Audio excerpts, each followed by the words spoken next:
কালকের সেই ছোট্ট প্যাঁচার বাচ্চাটা আজকে আমাদের বাড়িতে। কালকে ভিডিওতে বলেছিলাম যে বাবান খুব বায়না করছিল বলে প্যাঁচাটা দিয়ে দিলাম। আর আমাদের বাড়িতে এরকম জিনিস রাখতে ইচ্ছে করে না, মানে এরকম ছোট বাচ্চা বা কোনো পশু। তোমরা তো জানোই আমাদের সাথে ঘটনাগুলো কীরকমভাবে ঘটে। তো খুব ভয়ে ভয়েই আমি কিন্তু প্যাঁচাটা দিয়ে দিয়েছিলাম। কিন্তু বাবান কি করেছে, আবার এসে আয়ুষকে দিয়ে গেছে। এবারে এসেছে যখন আর মানে মানে না রেখে কি করি বলো। যাই হোক, প্যাঁচাটাকে দিয়েই আজকে ভিডিওটা শুরু করলাম, মানে দেখালাম তোমাদের। কালকে আর বলা হয়নি, কালকেই নিয়ে এসেছিলো। শুভ সকালের অনেক অনেক শুভেচ্ছা ভালোবাসা জানিয়ে আজকে আবার একটা নতুন ভিডিও শুরু করছি। ঘুম থেকে উঠেই প্যাঁচার বাচ্চাটা দেখে এত মায়া লাগলো কি বলবো, যে প্যাঁচাটা মা ছাড়া, মানে মা ছাড়া একটা বাচ্চা যে কতটা অসম্পূর্ণ সেটা একমাত্র বাচ্চাটাই জানে। তারপরেও মনে মনে হয়তো প্যাঁচাটা তার মাকে খুঁজছে, আমার মনে হয়। তো মাটাও হয়তো তার বাচ্চাটাকে খুঁজছে, কিন্তু কি করার, আমাদের তো আর কিছু করার নেই। তাই বাচ্চাটাকেই রেখে দিলাম। এবারে দেখি, দুধ খাওয়াতে হবে, মানে দেখা যাক কতদিন রাখতে পারি ওকে, মানে থাকে আমাদের কাছে। তো এদিকে ঘর দুয়ারগুলো ঝাড় দিয়ে নিয়েছি, আর রাতের মানে ওই বাচ্চার ডাইপার যা আছে সব কিছু ফেলে দিলাম আর কি। রাতেই একমাত্র পড়াই। আয়ুষের সময় কিন্তু রাতেও পড়ায়নি, আয়ুষের সময় কাঁথাই ইউজ করেছিলাম। কিন্তু খুশের আজকে 1 বছর হয়ে গেল এই ডাইপার রাতে পড়াই আর কি।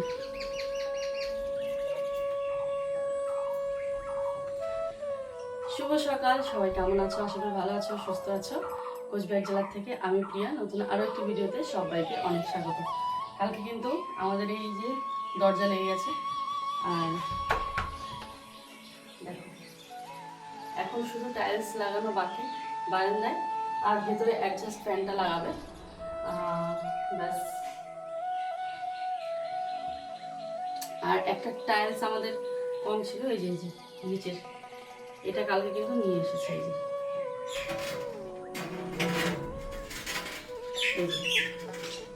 ভেঙে যাবে।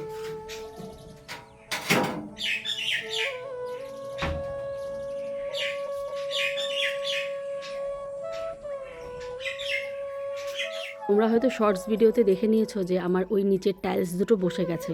হ্যাঁ, নিচের টাইলস দুটো বসার পরেই আমি সেই শর্টস ভিডিওটা করেছিলাম। নিচের টাইলস দুটো বসানোর পরে আর কি দেখতে ভীষণই ভালো লাগছিল।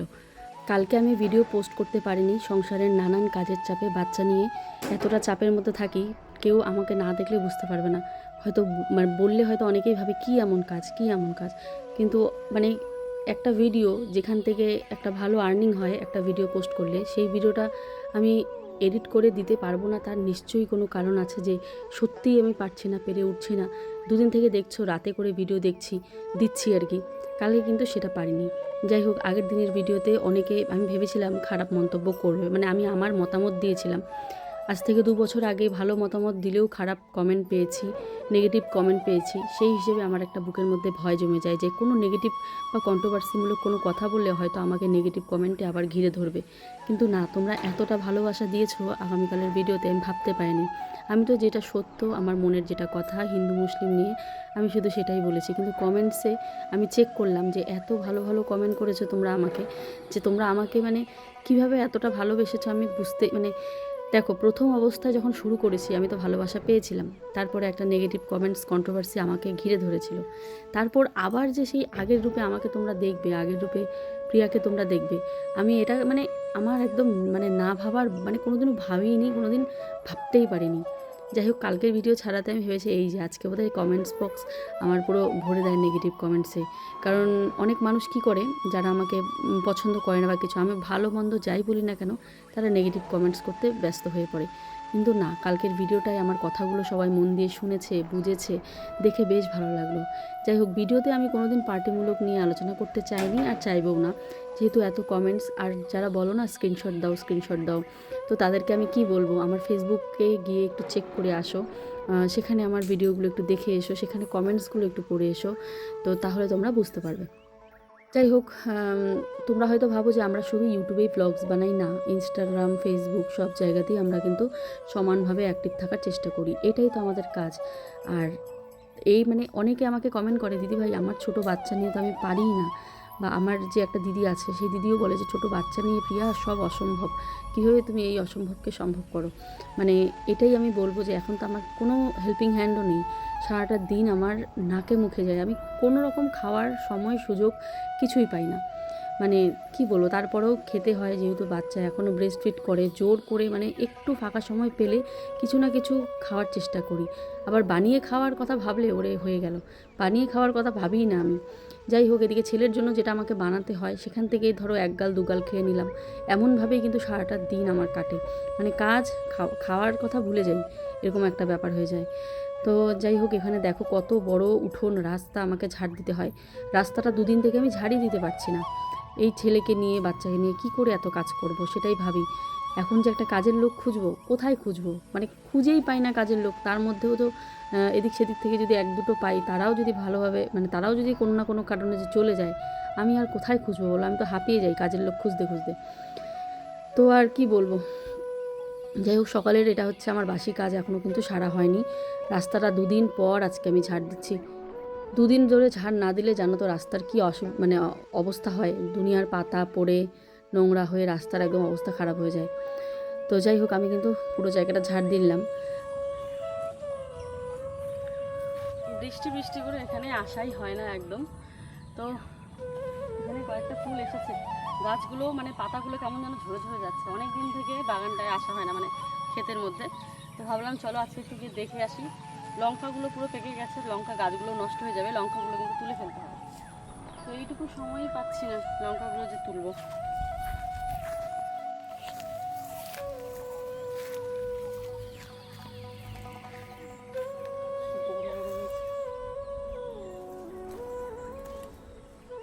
এখানে দেখো বরবটি গাছে বরবটি কয়েকটা হয়েছে, ভাবলাম না এগুলো নিয়ে নিই। কয়েকটা না, এক দুটো করে তুলতে তুলতে প্রায় অনেকগুলো বরবটি যেন হয়ে যায়।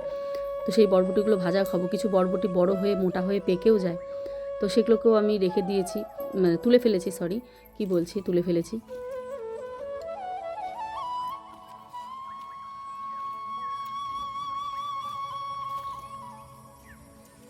অনেকদিন ধরে কিন্তু ক্ষেতের মধ্যে আসা হয় না।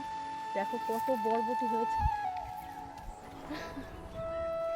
অনেকদিন ধরে বরবটি ভাজাও খাওয়া হয় না, তো আজকে খাবো। ছোট, কত সুন্দর হয়েছে, আর কতগুলো বরবটি দেখো। চলো, অনেকগুলো বরবটি নিয়ে নিয়েছি, এবারে বাড়ির দিকে যাওয়া যায়। লঙ্কাও তুলতে লাগতো, অনেক লঙ্কা হয়েছে, বেগুন হয়েছে, কিন্তু এখন সময় নেই আমার, সেই জন্য।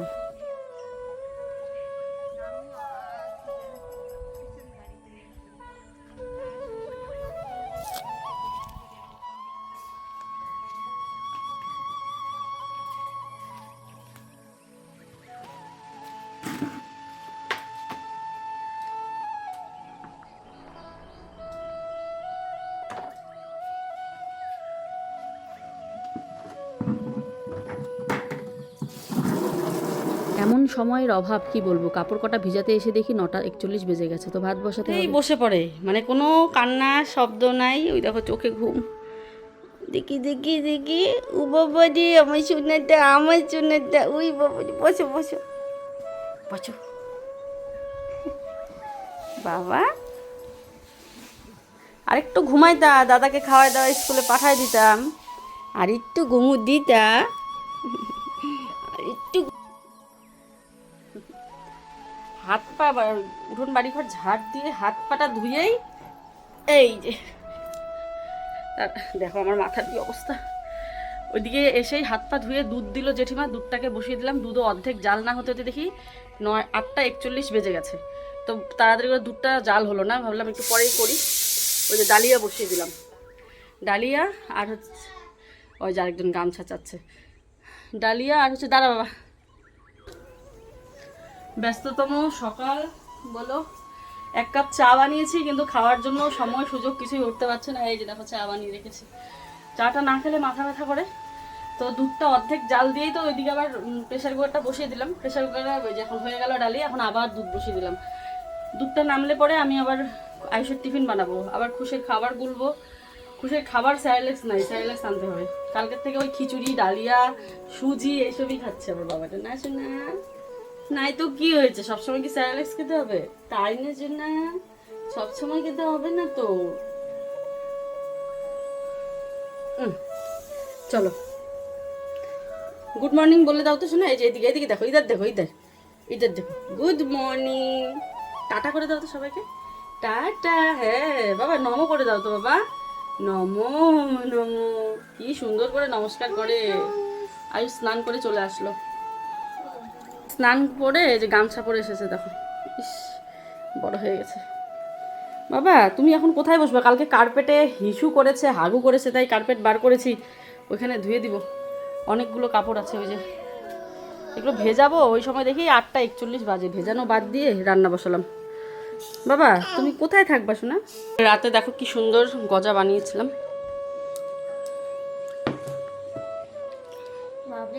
বস বস বস, চা খাবি? এই যে চা খাবি? দেখি এদিকে, দেখি এদিকে। খাবা? চা খাবা? অল্প খাও, না করে আগেই। অল্প খাও, অল্প খাও, চা খাও। খাবা না? চা খাবা না? খাবে না, আমি যে বকা দিই ওই জন্য খাবে না। নাও, খাবা না, খাবা না, খাবে না, খাবা না, চলো খাবানি কেন? অল্প খাও। পুরো ঠান্ডা চাটা খেলাম, মানে ঠান্ডা জল হয়ে গেছে, সেই চাটা খেলাম।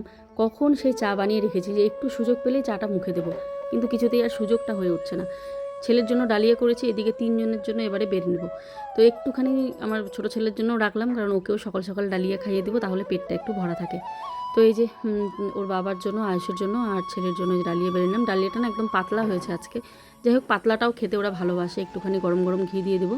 আয়ুষ তো ঘুম থেকে উঠেই ওষুধ খেয়ে স্নানে চলে যায়। সকালবেলা উঠেও বই পড়তেই পায় না, একটু লেট করে উঠে যা পড়া কমপ্লিট সব রাতে 10টা-11টা পর্যন্ত করে রাখে, মানে যা স্কুলের হোমওয়ার্ক, টিউশনের পড়া। তো দেখো 3 জনের জন্য ডালিয়া বেড়ে নিলাম, এইটুকুই হয়েছে, ওরা অল্প করেই বানিয়েছে। তো সকালে একটা ডালিয়াটা খেলে কি বলো তো, ব্রেকফাস্টটা মানে হেলদি হয় আর কি, তেল ঝাল নেই, একদম সাদামাটা। তো এখানে খুশের আর এখানে আয়ুষের দিলাম। খুশ কি এতগুলো খাবে? খুশ এতগুলো খাবে না তো। খুশিটা দেখি ব্লেন্ড না করে দিব আজকে, কেমন করে খায় দেখি, না খেলে শিখবে না। ওইদিকে যে আমি ওকে সকালে ডেকে বই নিয়ে বসাবো, সকালে নিয়ে বই নিয়ে বসালে এদিকে আমার কাজগুলো হয় না, তাই দুটো বাচ্চাই ঘুমোতে থাকে, আমি তাড়াতাড়ি সংসারের কাজগুলো সারি। ভাবছি ওর জন্য না সকালে একটা টিউশন টিচার রাখবো, তাহলে কি বলতো, মানে ওর যে পড়া মুখস্থের আরও মানে সব রাতে চাপ হয়ে যায়। আমারও তো রাতে চাপ হয়, ওকে শেখাতে হয়, পড়াতে, মুখস্থ করাতে হয়, আবার ছোটো ছেলেকে দেখতে হয়, খাবার বানাতে হয়, রাতের রান্না করতে হয়। তো সব মিলিয়ে আমারও খুব চাপ হয়ে যায়। আবার ভিডিও এডিটিং না করে ঘুমোলে সকালে আমার খুব চাপ হয়ে যায়। সব মিলিয়ে ভাবছি যে আমি সকালে একটা ওর জন্য টিউশন রাখি, একটা তো বিকাল মানে রাত 8টার দিকে এসে পড়িয়ে যায়, আরেকটা যদি সকালে রাখি ওকে মুখস্থটা করাতে পারবে, কারণ ইংলিশ মিডিয়াম স্কুলের পড়া তোমরা তো জানো কতটা হয়। তো আয়ুষ চলে গেল ওইদিকে, এবারে আমি কাপড়গুলোকেও ভিজিয়ে নিলাম।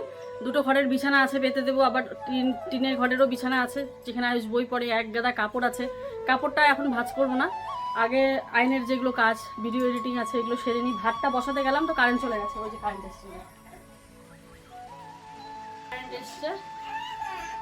এসছে। চলো বিছানাগুলো ঝেড়ে পেতে নেই, তারপর খুশ আবার ঘুমাবে, ওকে স্নান করাতে হবে। খুশ ডালিয়া খেয়ে নিয়েছে তো পেটটা ভরা এখন।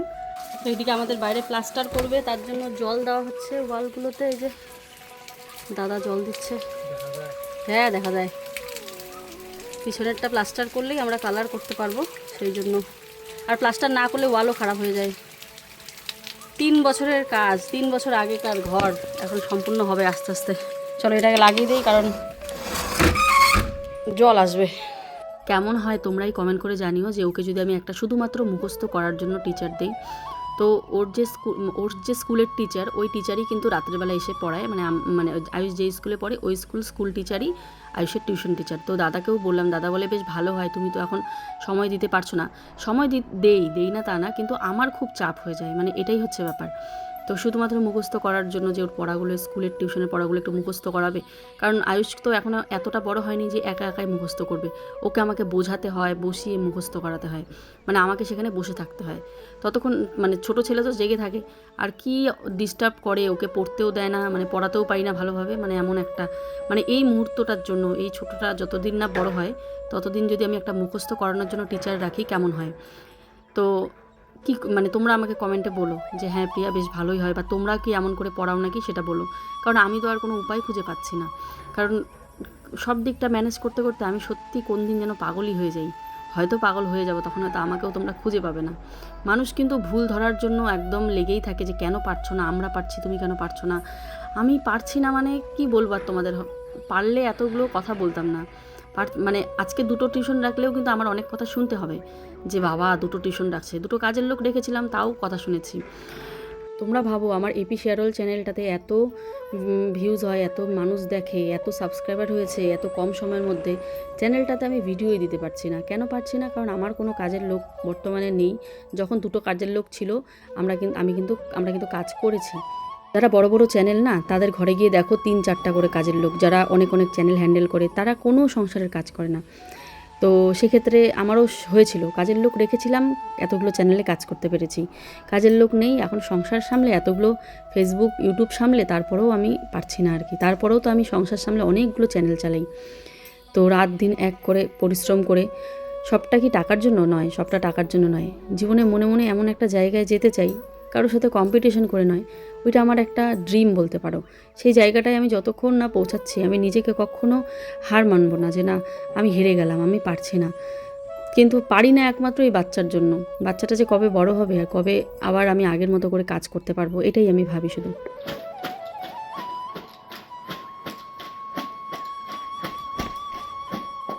2 বালতি কাপড় ভিজিয়েছি আর কি, এক গামলা 1 বালতি। তো কাপড়গুলো ধুয়ে আবার রান্নাটা করবো, ভাত ডাল হয়ে গেছে। তো ও এডিটটা করুক, ততক্ষণে আমি এদিকে কাপড়গুলো তাড়াতাড়ি করে ধুয়ে নিই। আর একবার না ভাবলাম কি খুলে রাখে নাকি কাপড় ধুতে ধুতে করে দেয়, তারপর ভাবলাম কয় বলিস এইটুকুনি শোনা, তারপরেও করবে না মনে হয়। এই যে হাতটা এভাবে রাখলাম, আর খুলতে পারছি না কেন হাত থেকে। তো চলো কাপড়গুলো ধুয়ে নিই, তারপরে আসছি আবার। ওইদিকে আবার কাঁঠালের তরকারি বানাবো, সব কেটে কেটে দিয়ে আমি এখন রান্না করবো। রান্না করে তারপর ঘর দুয়ার মুছে পুজো দিয়ে স্নান করবো। আর আজকে এক জায়গায় যাবো, সেটা তোমাদের সাথে শেয়ার করবো। চলো, চলে এসেছি, কাপড় ধুয়ে এসেই কিন্তু রান্না বসিয়ে দিয়েছি, কারণ আজকে এক জায়গায় যাবো বলে খুব তাড়াহুড়ো। আমি আর দীপিকা দিভাই যাব। গেলে ভরসা, যতক্ষণ না যাচ্ছি কোনো ভরসা নেই, কারণ আমার জীবনের ভরসার বড্ড অভাব।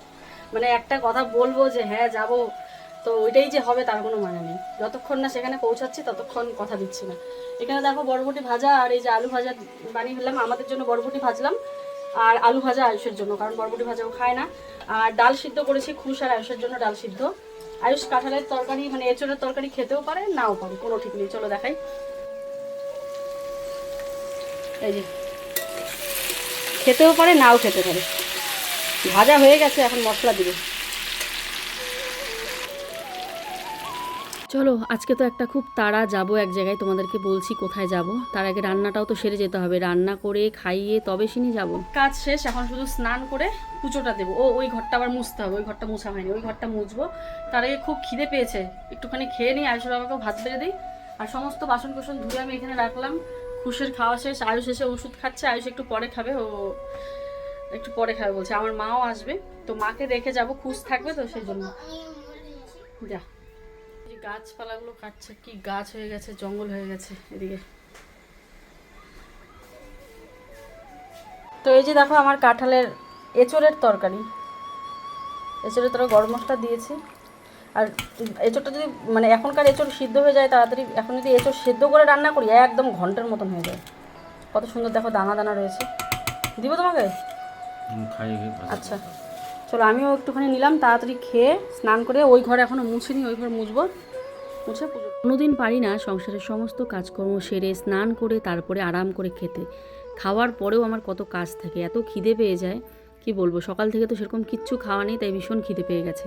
তাই খেয়ে দিয়েই স্নান করে এবারে পুজো দিচ্ছি। কি করব, উপায় নেই, কারণ বাচ্চা তো বেস্ট ফিট করে। আর ঘন ঘনই কিন্তু আমার খিদে পায়, কিন্তু মাঝে মাঝে খিদেটাকে আমি পুরো স্কিপ করে যাই এই সময়ের অভাবের জন্য। তো এখন এত খিদে পেয়ে গেছিলো, তাই খেয়ে দিয়েই স্নান করলাম, খেয়ে এখন পুজো দেবো। করে পুজো দিয়ে নিলাম, পুজো দেওয়া হয়ে গেছে। এত গরম, বাপরে বাপ, আমি তো পুরো ঘেমেই গেছি। সেই দরজাটার যে আওয়াজ, বাপরে বাপ। কাপড়গুলো ভাঁজ করা হলো না, থাক আজকে আর কাপড় এখন ভাঁজ করতেও পারবো না, সময় নেই। 3টা বাজে। প্রথমে তো আমাদের ঠিক হয়েছিল 2টোর দিকে যাব। দিদি ভাইকে ফোন করলাম, তোর কি রান্নাবান্না হয়েছে? আমার তো মোটামুটি হয়েছে। তো ও ব্যাংকে যাবে, তো ব্যাংক থেকে হয়তো চলে আসছে, একবার ফোন করি দেখি কতদূর কী ওর হলো। তো আমি তো ভাবছি ওর আগে আমি কাজ কমপ্লিট করতে পারবো না, কারণ ওর তো ধরো বাচ্চা কাচ্চা বড় হয়েছে, আমার তো বাচ্চা কাচ্চা আছে, তারপরে দুটো বাচ্চা, তারপরে সংসারের কাজ, রান্নাবান্না, ভিডিও এডিটিং। আসলে বাবা কিছু করলো, তাও ব্লগটা পুরোপুরি এডিট হয়নি, আরেকটু আছে। তো যাই হোক, আমি ভাবছি পারবো না, তো ফোন করে দেখি ওর কতটুকু কী হলো। মাও আসছে, মাকে বললাম যে আসো এখানে, আয়ুষের বাবাও বাড়িতে আছে। তো খুশকে সামলাতে পারবে, আর আমি গিয়ে চুল কাটতে যাব। আমি কবে থেকে বলি না, কোনো বিয়ে সামনে যেহেতু বিয়ে আছে, তোমরা জানো পরশুদিন বুধবার বিয়ে আমার ভাগনার, তো বিয়ের জন্য যে কাটছি সেটা না, আমি তো কবে থেকেই বলছি কাটবো কাটবো, কিন্তু কাটা আর হচ্ছে না। তোমরা জানো কোনো ওকেশন পারপাস আমি কিছু করি না, আমার যে কোনো মানে ওকেশন হলো আমার আইব্রোও তুলি না, আমি এমন একটা মানুষ আইব্রোও তুলি না। তো যাই হোক, চলো চুলটা দেখি। মাকে আস্তে আস্তেই বললাম তুমি নাইটি পরো, একটা নাইটি পরে নিয়ে ছেলেকে সামলাও, আমি রেডি হই, তারপরে রাগ করছাও দেখি মুখটা, মুখটা দেখি, দেখো খুশকে। হ্যাঁ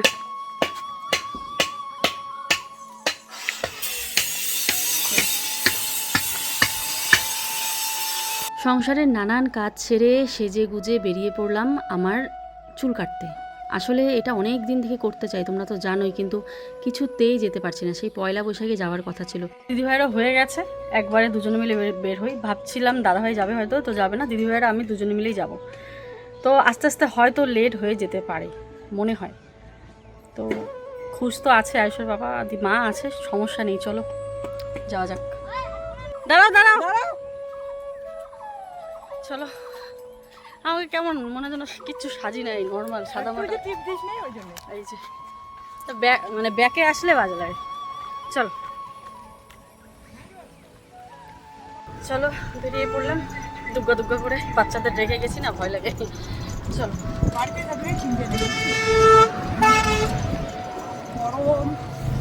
আর আজকে আমি শাখাটা খুলেছি, মা বলে শাখাটা পড়লে বাজে লাগে, এইভাবেই পড়েছে, তো এইভাবেই পড়লাম। আয়ুষের বাবা দেখেনি, দেখলে বকা দিবি, পরে বাড়িতে এসে আবার তাড়াতাড়ি করে পড়ে ফেলবো। এইটা উপর সামনে বলবি, শাখাটা দিতে। বন্ধুরা আমরা চলে এসেছি মুকেশ চুল কাটতে, কোচবিহারের। আয়ুষ বলে কি তুমি এত দূরে চুল কাটতে যাবা, আমাকে বলছে। এই যে এত বড় সেলুনে আসবো চুল কাটার জন্য শুধুমাত্র, আমি কিন্তু স্বপ্নেও ভাবিনি। আজকে কিন্তু আমার পুরো লুকটা এইভাবে পাল্টে যাবে সেটাও আমি বুঝতে পারিনি, যে এত সুন্দরভাবে ওরা আমার লুকটাকে চেঞ্জ করে দেবে। তোমরা দেখো সাধারণভাবে আমি থাকি মানে কি, আমি তো সময়টাই পাই না যে নিজেকে আমি একটুখানি চেঞ্জ করব বা নিজের শরীরের যত্ন নেব। শরীরের যদি যত্ন নিতাম তাহলে সত্যি অনেক সুন্দরীকে হয়তো হার মানিয়ে ফেলতাম। আজকে আমার চুল কাটা দেখা হয়, এটা অহংকার নয়। দেখো সবাই তো আমাকে বলে আমি কালো, আমি মোটা, হ্যাঁ কি বলবো আর, যার কাছে আমি শোনার জন্য অপেক্ষা করে থাকি যে আমি কি সত্যিই সুন্দর, মানুষের কথাগুলো কি সত্যিই সঠিক। মানুষ যারা, যেই সব মানুষ আমাকে কমেন্ট করা বলি না, মানে আমার আশেপাশের মানুষও আমাকে তো অনেক কিছু বলে। তো আমি যার কাছে শোনার জন্য অধীর আগ্রহে বসে থাকি, সেও কিন্তু আমাকে কখনো বলে না যে তোমাকে ভালো লাগছে বা কিছু। তো তার মানে বুঝতেই পারো যে সত্যি আমি কিন্তু অতটাও সুন্দর নই, বা কি বলবো। কিন্তু আজকে আমি সত্যিই বলতে বাধ্য হব, চুল কাটার পর আমার লুকটা এমনভাবে পাল্টে গেছে যে মনে হয় যেন যে কোনো মডেলকে হার মানিয়ে দেবো। মানে এটা আমার মতে আর কি। একটা কথা কি জানো তো, নিজের কাছে নিজের সুন্দরটা হচ্ছে আসল। মানে তুমি যদি নিজেকে সুন্দরী মনে করো, তাহলে দেখবে দুনিয়া ভাড়মে যাক, মানে দুনিয়াতে কে কী বললো সেটা কোনো যায় আসে না। এটাই তো, মানে মানুষ যদি আমাকে না বলে আমি কেমন, সেটা তার জন্য তো নিজেকে তো বলতেই হবে, তাই না? তো আজকে চুল কাটার পর আমার মনে হলো যে না, আমি যদি সেরকমভাবে থাকতাম, সারাদিন সেজে গুজে নিজের উপর যত্ন নিতাম, নিজেকে কেয়ার করতাম একটুখানি, তাহলে সত্যি অনেক সুন্দরীকে হয়তো হার মানিয়ে ফেলতাম। কিন্তু আমার কাছে সেই সময়টা নেই, সুযোগটা নেই, বা আমি পারি না, বা আমার ইচ্ছে করে না, এরকম একটা ব্যাপার। কিন্তু আজকে এমন একটা লুক হয়ে যাবে চুল কাটার পর, তোমরা দেখলেই বুঝতে পারবে যে না প্রিয়া এটা কি তুমি, মানে এরকম একটা লুক হয়ে যাবে। সত্যি এত সুন্দর লাগছিল দেখতে, তাও আবার ক্ষণিকের সময়ের জন্য, মানে চুলটা সেট করেছিল ওইভাবে, সেই জন্য ভালো লাগছিল। তো যাই হোক, আমি চুলটা কেটে নিয়েছি। আজকে কি ফালতু ফালতু কথা বললাম কয়েকটা, কিন্তু তারপরেও বলে ফেললাম।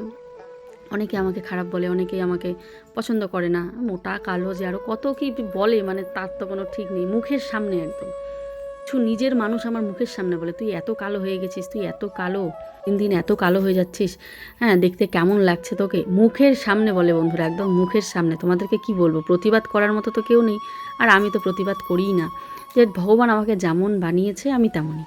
হ্যাঁ যারা ভিডিওতে দেখো তোমাদের জানি না কীরকম লাগে, বাট সামনাসামনি দেখলে বুঝতে পারবে যে অতটাও তোমরা যতটা ভাবো আমি কিন্তু ততটাও না।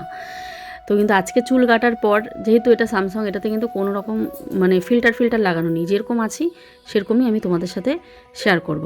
তারপরেও কিন্তু তোমরা আমাকে দিন দিন যা ভালোবাসা দাও তার কোনো তুলনাই নেই। তো দেখো তো কেমন লাগছে আমাকে, পুরো লুকটাই চেঞ্জ হয়ে গেছে না? মানে আমি নিজেকেই চিনতে পারছি না যে এটা আমি দিদিভাইকে বলছি কেমন লাগছে বলতো আমাকে।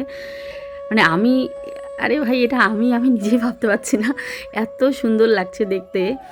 মানে মানে হেয়ার স্টাইলটাই একটা মানুষের লুক যে পুরো পাল্টে ফেলতে পারে, সেটা হচ্ছে মানে এই আজকের ভিডিওটা না দেখলে বোঝা যাবে না। মানে কীভাবে আমি বাড়িতে থাকি, আর দেখো এরকমভাবে যদি আমি সারা জীবন থাকতাম, মানে ঘুম থেকে উঠে রাত পর্যন্ত যদি আমি এইভাবেই সেজে গুজে থাকতাম, তাহলে কেউ বলতো না যে প্রিয়া তুমি কেন এমন কেন এমন। ওহ কি দারুণ লাগছে দেখতে। কিন্তু এই চুলটা ক্ষণিকের সময়ের জন্য মানে সেট করেছে বলে চুলটা এমনই থাকবে। তোমাদের কেমন লেগেছে অবশ্যই কিন্তু কমেন্টে জানিও। আজকে পুরো লুক আমার পাল্টে দিয়েছে, নিজেকে একদম বদলে দিয়েছে। চুল কাটার পর আমি নিজেকে চিনতেই পারছি না। তো তোমরা কমেন্ট করো, ঠিক আছে? তোমাদের কমেন্টের অপেক্ষায় থাকবো যে হ্যাঁ তোমরা যদি বলো ভালো লাগছে, ভালো লাগছে না সেটাও মেনে নেবো, ভালো লাগলে বললে সেটাও মেনে নেবো। যাই হোক, আমি তো নিজেকে আর চোখ সরাতে পারছি না। তো এখানে দিদিভাই ওই শাখা পাথরও নিতে এসেছিলো, তো ওইখানেই আমি কিছু পলার কালেকশন দেখছিলাম। তো বেশ ভালোই লাগছিলো। দেখো চুলটা কেমন হয়ে গেছে, ওই তখনের জন্যই বেশ ভালো লাগছিলো। দেখো এখন কেমন লাগছে দেখতে। তো যাই হোক, চলো আজকের জন্য ভিডিওটা এখানেই শেষ করছি। ফিরে আসছি আগামীকাল আরও একটা ভিডিও নিয়ে। সবাই ভালো থেকো, সুস্থ থেকো, আর এইভাবেই আমার পাশে থেকো। আর আমার হাতে পলাটা কীরকম লাগছে সেটাও কমেন্টে জানিও। তো নেক্সট ভিডিওতে আবার দেখা হচ্ছে। টাটা।